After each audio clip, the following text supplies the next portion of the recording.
زبان درازی کرنا بند۔ بسم اللہ الرحمن الرحیم۔ السلام علیکم ورحمۃ اللہ وبرکاتہ۔ پیارے پیارے اور میٹھے اسلامی بھائیوں اور بہنوں، آج میں آپ کے لیے زبان درازی سے روکنے کا وظیفہ لے کر آیا ہوں۔ پاورفل وظیفہ ہے۔ وظیفہ پڑھنے کا طریقہ: آپ نے ایک سادہ کاغذ لینا ہے اور اس پر سورۃ الممتحنہ لکھ کر پانی میں گھول کر وہ پانی تیز تراز مرد یا عورت کو پلا دیں۔ انشاءاللہ وہ زبان درازی کرنا بند کر دیں گے۔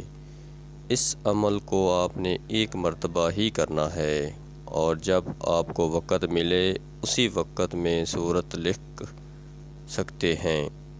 یاد رہے، سورت لکھ کر پلانی ہے، کمپیوٹر وغیرہ سے پرنٹ نہیں نکالنا۔ انشاءاللہ فائدہ ضرور ہوگا۔ 5 وقت نماز پڑھنے کی پابندی ضرور کریں۔ ثواب کی نیت سے ویڈیو کو زیادہ سے زیادہ شیئر کر دیں۔ اگر ویڈیو پسند آئی ہو تو ہمارے چینل کو سبسکرائب ضرور کر لیں۔ اللہ تعالی ہم سب کا حامی و ناصر ہو۔ آمین ثم آمین۔